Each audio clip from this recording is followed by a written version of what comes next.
നമസ്തേ നമസ്തേ നമസ്തേ. ശ്രീ മഹാദേവൻ എല്ലാവരും അനുഗ്രഹിക്കട്ടെ. എല്ലാ ഗുണങ്ങളും ഐശ്വര്യങ്ങളും സമൃദ്ധിയും എല്ലാം ശ്രീ മഹാദേവൻ എല്ലാവർക്കും തരട്ടെ. എല്ലാവർക്കും വേണ്ടി പ്രാർത്ഥിക്കാനുണ്ട്. നമ്മൾ ഈ ആഴ്ച പറയാൻ പോകുന്നത് വെച്ചാൽ വരുന്ന അടുത്ത ദിവസം തന്നെ വിനായക ചതുർത്ഥിയാണ്. ആഗസ്റ്റ് മാസം 27-ാം തീയതി ചിങ്ങമാസം 11-ാം തീയതി ബുധനാഴ്ച വിനായക ചതുർത്ഥി ദിവസമാണ്. അപ്പം അത് വളരെ ശ്രേഷ്ഠമായിട്ടുള്ള ദിവസമാണ്, വളരെ പ്രാധാന്യപ്പെട്ട ദിവസമാണ്. നമ്മളിതൊന്നും ഒരുപാട് ആൾക്കാരൊന്നും ഇതിൻ്റെ പ്രാധാന്യം അറിയണില്ല, അത് മനസ്സിലാക്കി അതിന് വേണ്ട കാര്യങ്ങൾ ചെയ്യണില്ല. എല്ലാവരും പറയും എനിക്കൊരു ഗുണമില്ല, എനിക്കൊരു അനുഭവങ്ങൾ ജീവിതത്തിലില്ല, ദൈവത്തിൻ്റെ ഒരു അനുഗ്രഹമില്ല എന്ന്. ദൈവത്തിൻ്റെ അനുഗ്രഹം കിട്ടാൻ പഠിച്ചേണ്ട അനവധി പ്രവൃത്തികളുണ്ട്. വാസ്തവത്തിലെ അനവധി കാര്യങ്ങളുണ്ട്. ദൈവാനുഗ്രഹം വന്നു ചേരാൻ വേണ്ടി ചെയ്യേണ്ട അനവധി കാര്യങ്ങളുണ്ട്. അതൊന്നും അങ്ങനെ വാസ്തവത്തിൽ അങ്ങനെ എല്ലാവരും ചെയ്യാറില്ല, അറിയാറും അന്വേഷിക്കാറും ചെയ്യാറൊന്നുമില്ല. എല്ലാവർക്കും ഉടനടി നടക്കണം കാര്യങ്ങൾ. അപ്പം അതെന്തോ ആവട്ടെ. അപ്പം നമ്മൾക്ക് അടുത്ത ദിവസം വിനായക ചതുർത്ഥിയാണ്. അപ്പോൾ അത് വളരെ ശ്രേഷ്ഠമായിട്ടുള്ളൊരു ദിവസമാണ്. വളരെയധികം ഗുണങ്ങൾ ഭഗവാൻ നമുക്ക് തരുന്ന ഒരു ദിവസമാണ്. ഈ ചതുർത്ഥി ദിവസം നമ്മൾ ഭഗവാനോട് എന്ത് അപേക്ഷിച്ച് കഴിഞ്ഞാലും അത് ഭഗവാൻ തരുമെന്നാണ് പറയുന്നത്. കാരണം അത്രയും സന്തോഷവാനാണ് ഭഗവാൻ ആ ദിവസമേ. അപ്പോൾ ചിങ്ങമാസത്തിലെ ചതുർത്ഥി എന്ന് പറഞ്ഞാൽ വളരെ വിശേഷമാണ്. അത് ഭഗവാന്റെ പിറന്നാളായിട്ട് കൊണ്ടാടുന്ന ദിവസമാണ് ചിങ്ങമാസത്തിലെ ചതുർത്ഥി ദിവസം. അപ്പോൾ ആ ദിവസമാണ് ഈ വന്ന് ചേർന്നാക്കുന്നത്. അപ്പോൾ നമ്മളെല്ലാവരും ഇപ്പോൾ ഇനിയിപ്പോൾ ഇതിനോട് അനുബന്ധിച്ച് അറിയാത്ത ആൾക്കാരുണ്ടെങ്കിലും അറിഞ്ഞ ആൾക്കാരുണ്ടെങ്കിലും ഗണപതി ഭഗവാനെ പ്രാർത്ഥിച്ച് ഉപാസന കഴിക്കാൻ ആൾക്കാരുണ്ടെങ്കിൽ എല്ലാവർക്കും ഇത് തുടങ്ങാൻ പറ്റിയ ഒരു ദിവസം കൂടിയാണ് ഈ ചതുർത്ഥി ദിവസം. ഇപ്പം എന്തായാലും എല്ലാവരും ഭഗവാന്റെ ഒരു ഫോട്ടോ വാങ്ങിക്കാം. അത് ഏറ്റവും വലിയൊരു പ്രാധാന്യമാണ് വീടുകളിൽ വെക്കാനായിട്ട്. ഒരു കുഞ്ഞു വിഗ്രഹമോ അതല്ലെങ്കിൽ ഒരു ചെറിയ ഗണപതി ഭഗവാന്റെ ഫോട്ടോ വാങ്ങിക്കാം. അടുത്തുള്ള അമ്പലത്തിൽ കൊണ്ടുപോയി ഈ ചതുർത്ഥി ദിവസം ഭഗവാന്റെ പൂജയിൽ പങ്കെടുപ്പിച്ച് ആ ഫോട്ടോ കൊണ്ടുവന്ന് വീട്ടിൽ വെച്ച് പ്രാർത്ഥിക്കാം. അത് വളരെ വിശേഷമാണ്. ഒരുപാട് ഗുണങ്ങളും അഭിവൃദ്ധികളൊക്കെ വരുന്ന ഒരു വലിയ കാര്യമാണത്. അപ്പം എല്ലാവരും സാധിക്കുന്ന എല്ലാവരും ഗണപതി ഭഗവാന്റെ ചെറിയ വിഗ്രഹങ്ങളാണ്, ചെറിയ ഫോട്ടോ എന്തെങ്കിലും വാങ്ങിച്ച് ഈ ചതുർത്ഥി ദിവസം അടുത്തുള്ള അമ്പലത്തിൽ കൊണ്ടുപോയി ഗണപതി ഭഗവാന്റെ പൂജയിലൊക്കെ പങ്കെടുപ്പിച്ച് ആ ഫോട്ടോ കൊണ്ടുവന്ന് വീട്ടിൽ വെച്ച് പ്രാർത്ഥിക്കണം. അത് വളരെ ആവശ്യമാണ്. അതൊന്നും ആരും പിന്മാറാൻ പാടില്ല. അതൊക്കെ വളരെ ആവശ്യമുള്ള കാര്യങ്ങളാണ്. അതുപോലെ തന്നെ അന്നത്തെ ദിവസം ചതുർത്ഥി ദിവസം വ്രതം അനുഷ്ഠിക്കുന്നത് വളരെ വിശേഷമാണ്. ഉദയം തുടങ്ങി അസ്തമയം വരെ ആഹാരാദികളെല്ലാം ഒഴിവാക്കി വ്രതം അനുഷ്ഠിക്കാവുന്നതാണ്.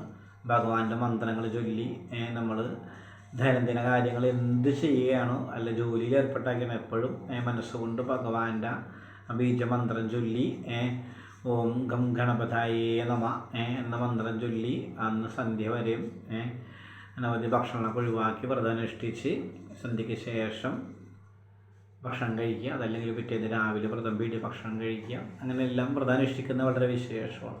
പിന്നെ അന്നത്തെ ദിവസം ഭഗവാന് കറുകമാല, എരിക്കിൻ പൂകൊണ്ടുമാല, മുക്കൂറ്റിമാല, നാരങ്ങമാല ഇതെല്ലാം വളരെ വിശേഷമാണ്. അപ്പോൾ സാധിക്കുന്ന ആൾക്കാർ എന്തെങ്കിലും മാലയൊക്കെ കൊണ്ടുപോയി ഭഗവാന് സമർപ്പിക്കുക. ചെറുനാരങ്ങ കൊണ്ട് കെട്ടിയ മാലയോ അതല്ലെങ്കിൽ എരിക്കിൻ പൂ കൊണ്ട് കെട്ടിയ മാലയോ അല്ലെങ്കിൽ കറുക കൊണ്ട് കെട്ടിയ മാലയോ അല്ലെങ്കിൽ മുക്കൂറ്റി കൊണ്ട് കിട്ടിയ മാലയൊക്കെ ഭഗവാന് സമർപ്പിക്കുക. അത് വളരെ വിശേഷവും. അതുപോലെ തന്നെ മോദക നിവേദ്യം, അപ്പ നിവേദ്യം, അതുപോലെ തന്നെ ചുണ്ടൽ നിവേദ്യം, ലഡു നിവേദ്യം ഇതെല്ലാം ഭഗവാന് വളരെ വിശേഷമാണ്. അപ്പോൾ ഇങ്ങനെയുള്ള വഴിപാടുകൾ കഴിക്കാനൊക്കെ താല്പര്യമുള്ള ആൾക്കാരും മനസ്സുള്ള ആൾക്കാരൊക്കെ അതൊക്കെ ചെയ്ത് പ്രാർത്ഥിക്കാം. എന്താണെങ്കിലും ഭഗവാന്റെ മന്ത്രം ചൊല്ലി അന്നത്തെ ദിവസം ഭഗവാനോട് ആത്മാർത്ഥമായിട്ട് ക്ഷേത്രത്തിൽ പോയി ഭഗവാന്റെ മുന്നിൽ മനസ്സറിഞ്ഞ് പ്രാർത്ഥിച്ച ഭഗവാൻ നമ്മൾക്ക് അന്നത്തെ ദിവസത്തെ ആ പ്രാധാന്യത്തിൻ്റെ ഒരു ഫലമായിട്ട് നമ്മൾക്ക് വാരിക്കൂരി തരുമെന്നാണ് പറയുന്നത്. അപ്പോൾ അതിനെല്ലാം ഒരു സാഹചര്യം ഉണ്ടാക്കുക. എല്ലാവരും ദുരിതങ്ങൾ മാറി ഏറ്റവും നന്നായിട്ട് ഈ ഓണമൊക്കെ ആഘോഷിക്കാനും സന്താനങ്ങൾക്ക് കുടുംബത്തിനും മാതാപിതാക്കൾക്കും ഒന്നിച്ച് ഏറ്റവും സന്തോഷമായിട്ട് ഇതാഘോഷിക്കാനുള്ള അവസരങ്ങളും സാധ്യതകളും എല്ലാം ഭഗവാൻ തന്നെ. നല്ലൊരു ജീവിതം ഭഗവാൻ തന്നെ. എല്ലാ കാര്യങ്ങളിലും വിജയം ഭഗവാൻ തന്നെ. എല്ലാ ഗുണങ്ങളും ഭഗവാൻ തന്നെ. എല്ലാ തടസ്സങ്ങളും ഭഗവാൻ നീക്കി തന്നെ. അപ്പം അതിനായിട്ട് എല്ലാവർക്കും സാധിക്കുന്ന കാര്യമാണ്.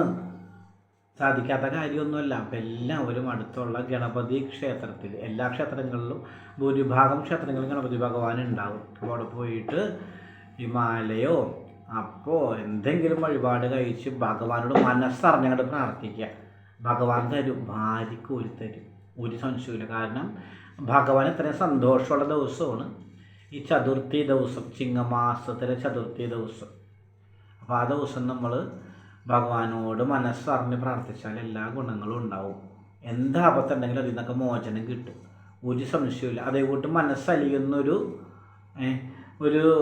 ഭഗവാനാണ് ഗണപതി ഭഗവാൻ എന്ന് പറഞ്ഞാൽ.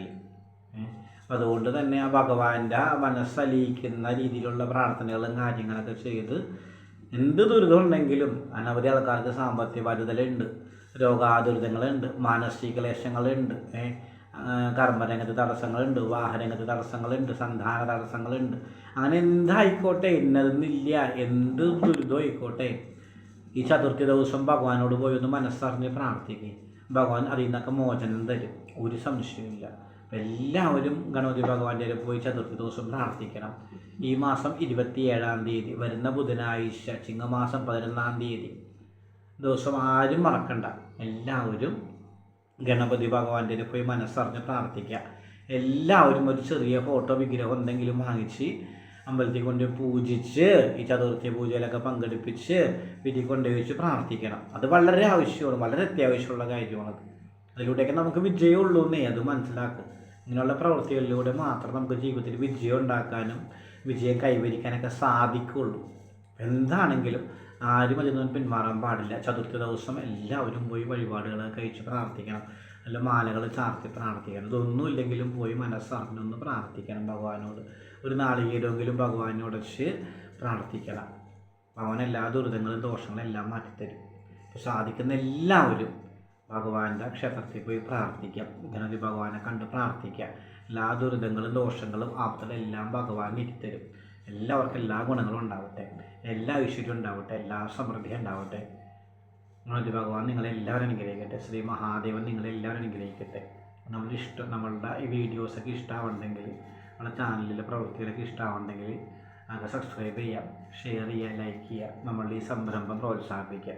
എല്ലാവർക്കും വേണ്ടി പ്രാർത്ഥിക്കുന്നുണ്ട്. എല്ലാ ഗുണങ്ങളും ഐശ്വര്യങ്ങളും സമൃദ്ധികളും എല്ലാം മഹാദേവൻ തരും. ഓം നമഃ ശിവായ, ഓം നമഃ ശിവായ, ഓം നമഃ ശിവായ.